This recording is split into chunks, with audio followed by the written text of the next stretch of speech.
Hello, welcome to Pepped Up by Paintings. In this last of my little Easter mini-series, I have chosen for Easter Sunday to talk about a very special painting. It's by Titian Noli Tangere. So we know from the Bible that Mary Magdalene has been grieving all night for Christ. And as dawn breaks, she sees a figure in the garden that she takes to be a gardener. It's not until this figure calls out her name that she realizes that it is, in fact, Jesus Christ. And this is the moment that Titian has chosen to depict in Noli Tangere.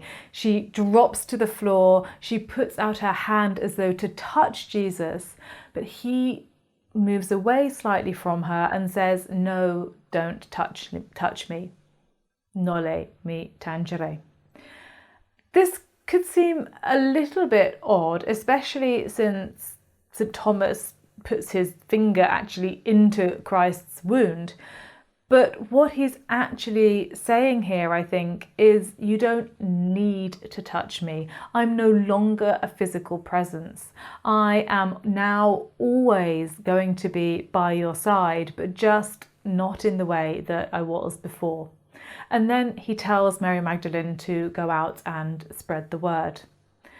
The extraordinary thing about this, well, there's many extraordinary things, but one of them about this work is the body language, the interaction between Mary Magdalene and Jesus. He is with his bottom half moving away from her, but his top half is absolutely leaning towards her in quite a protective gesture. And you'll notice too with this gesture that he's wearing his shroud almost like a cape. It's now knotted around his neck and it billows out to one side, creating an area of darkness to the side of Jesus that really speaks to the fact that he is now no longer a physical presence. It speaks to an immateriality in this void.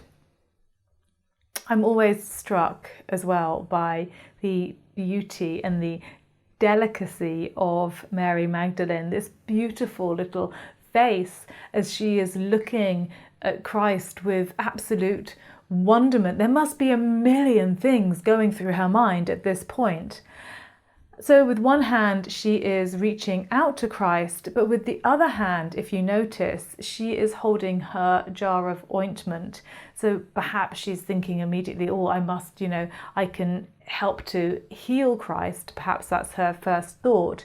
But also it harks back to the time that she anointed Christ's feet. And it reminds us of this very special bond between Mary Magdalene and Jesus. So the focus of this image is absolutely Mary Magdalene and Jesus. But that's not to say that the landscape doesn't play an important role. It is decidedly Italianate. Titian was from Venice, and so he's painted an Italian landscape. It was quite common in his time to situate stories, narratives from the Bible in a sort of a very familiar setting, as it was believed to further connect the contemporary viewers of the painting to the biblical narrative. But notice how the tree behind Christ and the bush behind Mary Magdalene replicate their poses. So it's almost as though this Italianate landscape here has picked up on the wonder, the miracle that is taking place. Probably not the case with the people that I'm sure, being only, dawn is only just breaking. I'm sure that there are still people slumbering in their beds in this little village behind Mary Magdalene and Jesus. It's a lovely thought that they're going to wake up and find that a miracle has taken place right on their doorstep. Perhaps they missed it. One fellow that definitely hasn't missed this although who knows whether he's noticed what's going on, is this early riser who is out walking his dog. On the other side of the painting is a flock of sheep. Now, once again, this is very much an image of life carrying on, even in the face of miracles.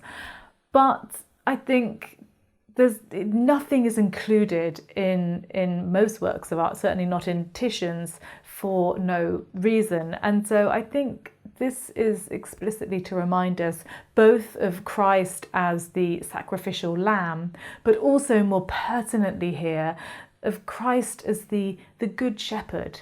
And in this vein, I don't think it's too much of a stretch to think of Mary Magdalene, who is kneeling, who has this billowing white material of her clothing. I don't think it's too much of a stretch to equate her perhaps with one of the sheep of Jesus's flock at this moment. So an extraordinary painting with a lot in it. It's quite a modest size work, but it speaks volumes.